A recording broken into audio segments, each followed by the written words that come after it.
Bonjour à tous et je suis très heureux aujourd'hui de vous retrouver pour l'unboxing de ce tout nouveau Toyota Land Cruiser 60 de chez Kyosho. Je l'ai déjà testé lors du salon modélisme du week-end dernier et aujourd'hui je vais enfin vous le présenter. Alors qu'est-ce qu'on peut dire? Déjà un véhicule sur la boîte qui est magnifique, mais pas que. Hop, sur la boîte on a pas mal d'informations, comme vous pouvez le voir, sur le véhicule. Au niveau de l'ouverture de la carrosserie qui s'ouvre en restant fixé par l'arrière. On a de la pignonnerie métal. Les servos de boîte et de digue, parce qu'on peut bloquer le pont arrière, sont en option. Ils ne sont pas à l'intérieur du véhicule. Ce sont des options qu'on pourra mettre plus tard. La structure au niveau du châssis, plutôt bien cachée au niveau des plastiques et tout. On a des amortisseurs en alu, moteur Brochet. On a toute la pignonnerie intérieure de boîte qui est en métal et un bon petit servot, un ESC aussi dessus. Les jantes bedlock en plastique démontable avec des pneumatiques qui sont plutôt pas mal. Donc voilà, donc, ça reste vraiment un beau véhicule avec une belle présentation. Allez, maintenant je vous montre directement le véhicule, c'est parti. Et le voici. Qu'est-ce qu'on peut dire? Déjà, esthétiquement, il est vraiment bien réussi. La peinture, je tiens vraiment à insister là-dessus, elle est vraiment super belle. La couleur change en fonction de la lumière du soleil. On peut avoir ça fait un peu gris clair, couleur or, elle est très métallisée.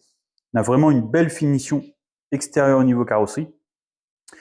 Là, pour le coup, les jantes qui sont dessus sont celles d'origine, mais par contre, les pneus, non. Les pneumatiques, les voilà, les d'origine. Ils sont un peu plus petits. J'ai voulu remettre un petit côté scale, donc j'ai gardé les jantes d'origine parce qu'en métal, j'avais pas ce qu'il fallait pour l'instant. Donc du coup, là, c'est pour ça qu'il est comme ça. Bien sûr, le véhicule, on l'a pris chez RC Rider, donc super sympa. On a eu l'opportunité de l'avoir assez rapidement dans le salon, donc c'était une belle occasion et on l'a fait. Maintenant, ce qu'on va faire, on va aller voir à l'intérieur pour vous montrer un peu plus en détail. Donc voilà, de plus près, les détails au niveau des feux. Je vous dis honnêtement, il est super beau, Land Cruiser. Les jantes, même si elles sont en plastique, en bedlock, elles sont très très belles. Mais on va améliorer ça plus tard. Voilà, les petites poignées. Possibilité plus tard de mettre les rétros ici. On a déjà les trous prévus pour le snorkel. Pareil, ce décalcomanie qu'ils ont mis dessus, cet autocollant tout le long de la carrosserie qui est vraiment magnifique. Là, on a vraiment le Toyota. Et juste en dessous, là ici, diesel, avec calandre. Voilà.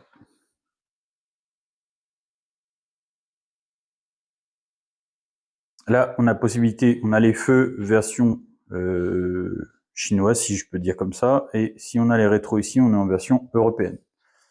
Donc voilà, allez, on va ouvrir l'intérieur. Donc pour ouvrir l'intérieur, ça s'ouvre par l'avant, il y a deux petits clips ici, on appuie dessus, hop, et la carrosserie se soulève. On va poser le véhicule pour mieux vous montrer. Voilà, hop, donc elle se bascule vers l'arrière. Donc c'est maintenu avec le pare-choc arrière. Voilà. On a déjà les supports qui sont présents pour ensuite, si on veut mettre les feux arrière. Donc ça, c'est bien. Toute la partie intérieure est protégée. On a des garde-boue. Possibilité de mettre la batterie ici. Le récepteur est dans un petit boîtier ici. Un autre support batterie. Donc on a position de batterie deux positions de batterie différentes. Les passages de roues avec les options si on veut mettre des lumières. Ce qui est sympa aussi, c'est que vous avez des réglages multiples. Alors je sais pas trop si on va essayer de rapprocher un peu la lumière. Voilà. Peut-être que comme ça, on va mieux les voir. Voilà, là on voit un peu mieux. Les réglages multiples au niveau des amortisseurs avant et arrière. Donc voilà, plusieurs trous. Donc on peut de cette autre direction ici, et le système de clips qui est juste là, pour la carrosserie à l'avant. Donc c'est plutôt pas mal. Le SC qui est franchement agréable. J'ai été surpris, on a l'impression d'avoir un Obi-Wan 1080 dessus. C'est quand même étonnant. Il roule vraiment très doucement. Je l'ai fait essayer à des non-initiés à la discipline, et sans même être habitué avec forcément déjà tout ce qu'on parle moteur fusion ou un 1080, la réaction du véhicule était tellement douce que ils ont vraiment bien accroché sur ce côté-là. Donc là-dessus, Kyosho a vraiment réussi quelque chose de très très bien. Ensuite, pour fermer la carrosserie, on rebascule en avant. Là d'ailleurs, vous pouvez voir un petit peu, regardez à la lumière, comment la peinture. Elle est super belle cette peinture. Franchement, là-dessus, il n'y a pas photo. Allez, on va fermer, on va voir en dessous. Alors pour le dessous, les ponts, c'est des ponts droits. On peut voir déjà ici de l'huile et de la graisse, c'est normal. Moi, j'ai ouvert le pont arrière, j'ai entièrement ouvert la boîte, et le pont avant, pour entièrement les regresser. D'ailleurs, je vous le conseille fortement. Il y a de la graisse, mais pour ma part, il n'y a pas assez. Donc pont droit, hexagone en alu déjà, d'origine, les amortisseurs réglables et possibilité de les mise en huile, et on vous fournit même des petits accessoires en plus pour les amortisseurs. Pareil à l'avant, les hexagones, les amortisseurs, ils sont vraiment sympathiques là-dessus. Hop.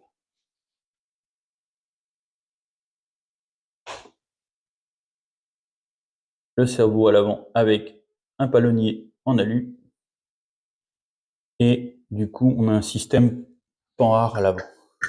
Vous pouvez voir avec les barres à l'avant. Moi, ce que j'aime bien là, sur ce modèle-là, justement, c'est que les ponts sont droits, donc ça fait plus qu'elle. On n'a pas de blocage de pont avant, ni de blocage de pont arrière, ni de boîte de vitesse. La boîte de vitesse, c'est une option, et le blocage de pont arrière, pour faire comme un dig, c'est en option aussi. On a tout qui est prêt pour être installé, mais il faut rajouter en plus. Après, ce qui est sympa aussi, ce que je vois, beaucoup de choses, beaucoup de petits détails, comme par exemple ici, vous voyez, vous avez des trous. Donc je pense que si Kyosho a laissé des trous, c'est qu'on pourra peut-être acheter des bavettes, les fixer à ces endroits-là, justement avoir des bavettes pour le véhicule, aussi bien à l'avant qu'à l'arrière. Ce que j'aimerais bien aussi, c'est, et ce que je reproche, c'est un petit défaut qu'il y a pour moi, c'est que au niveau de la carrosserie, vous voyez, on n'a pas de marchepied. On n'a que le plancher qui protège un peu la carrosserie, mais c'est pas suffisant. Donc j'espère qu'ils nous proposeront des marchepieds qui viennent protéger la carrosserie. Entre-temps, ce que je ferai, c'est que je mettrai du scotch fibré à l'intérieur dans cette partie-là pour renforcer la carrosserie, parce que c'est du Lexan, elle est assez fine, et on a vite fait d'accrocher et de déchirer la carrosserie. Donc on verra ça au moment des balades. Allez, on continue. Alors, lorsque vous allez ouvrir le carton, le contenu, vous allez voir la radio Kyosho, qui est livrée pour l'utilisation du véhicule, toute simple avec 4 piles à l'intérieur. La radio, elle est super, prise en main, génial. Le seul truc, et j'espère que Kyosho tiendra compte de ce genre de remarques, c'est qu'on ne peut pas accrocher un cordon avec la radio. Il n'y a nulle part où accrocher le cordon. Donc, problématique, c'est que vous êtes en balade, surtout en crawler. Le véhicule veut faire une chute, on lâche la radio pour attraper le crawler, on peut endommager la radio. Ça, il faut absolument trouver une solution. Et ce qu'on va essayer de faire, c'est d'installer un petit crochet dessus pour justement pouvoir accrocher la radio. Sinon, on va être obligé de changer de radio. Ce qui serait dommage puisque pour l'instant, elle fonctionne super bien et ça va très bien avec le véhicule. Ensuite, vous avez ces autocollants de chez Kyosho. On a des clés et ça pour les amortisseurs. Il faut changer au niveau des amortisseurs. On a aussi le truc pour binder, 2 petites clés Allen, une clé pour démonter les roues. Et ensuite, à l'intérieur, vous avez le bouquin détaillé de toutes les pièces. Donc, on va pas le faire entièrement, mais voilà, tout ce qui concerne le véhicule. Donc ça, c'est top. Ça, faut absolument le garder. Et ce qui nous intéresse là pour les futures options du véhicule, c'est comme c'est marqué, option partie catalogue pour lui. Et les options qu'on propose, elles sont ici. Donc vous avez là ici pour les vitesses, là pour le dig, le palonnier on dit déjà en métal. Là les contouring, là on en a deux. À mon avis c'est des lestes de mon avis de contrepoids à vérifier. La pièce en aluminium pour la partie moteur. Je suppose que ça c'est la calandre, la carrosserie, mais du coup on l'a déjà, donc aucun intérêt. Par contre on a cette pièce là en alu, c'est pour la patte du côté gauche du véhicule, là-bas, pour mettre la barre pour arrière. Donc on peut l'avoir en métal. Donc voilà. Et puis j'explique un petit peu comment mettre les feux et tout ça à l'intérieur du véhicule. Donc tout ça, ce sera à voir plus tard. On le fera et on essaiera aussi de vous faire des vidéos pour vous montrer tout ça. Allez, on fait une petite mise en route et on vous montre comment ça roule. Donc, la mise en route, bah, comme tous les crawlers, hein, on allume d'abord la télécommande. Voilà. Et ensuite, on allume le véhicule. On a mis une petite batterie LiPo 2S dedans. Voilà. Deux petits bips. Et c'est parti, on vous montre ça. Voilà, on est pour le test. Donc, je vais vous montrer, regardez. D'origine. Regardez, j'avance tout doucement. Il est vraiment très très doux, très agréable. Niveau amorti, vous allez voir, aucun problème. Regardez-moi ça. Très très souple, très agréable aussi. Voilà, c'est génial ça. Et pareil en marche arrière, on a vraiment une douceur. Je vous ferai une vidéo plus détaillée en sortie parcours. Là, aujourd'hui, on fait la présentation et ensuite je vous ferai une belle vidéo sur le terrain pour que vous montre un peu des capacités du véhicule. Il y a une direction qui réagit au quart de tour. Un véhicule qui crapaille super bien. Et en termes de puissance, on a largement ce qu'il faut. Voilà, je vais faire un petit coup de gaz pour vous montrer. Voilà, il y a vraiment ce qu'il faut. Donc ça, c'est vraiment génial. Voilà. Alors, petit tuto pour ceux qui seraient intéressés. Oui, on a déjà un petit tuto pour vous. Alors, le pare-choc avant sur ces véhicules-là, j'ai fait un essai et c'est le même que les TRX 4. Donc, ceux qui veulent changer le pare-choc avant pour mettre un pare-choc en métal, il faut partir sur une base de TRX 4 et normalement, ça va en lieu et place. C'est juste qu'il faudra raccourcir les pattes du pare-choc pour pas venir gêner le blocage et le déblocage de la carrosserie. Voilà, petit tuto, c'est toujours intéressant à avoir comme information pour commencer à améliorer le véhicule. Voilà, on termine là-dessus pour cette présentation de ce tout nouveau crawler de chez Kyosho qui nous provient du magasin RC Rider. Voilà, donc je dis un grand merci. C'est vraiment un super véhicule. Pour le temps que j'ai pu le tester, je vous ferai une vidéo plus tard en balade. Et à l'occasion, ce qu'on fera aussi, on vous montrera, on a déjà pris quelques petits équipements qu'on viendra installer sur le véhicule pour lui donner vraiment ce petit côté balade avec un peu d'accessoires. Et on essaiera aussi de vous faire des tutos sur les différentes pièces qu'on essaiera de changer sur le véhicule pour l'améliorer.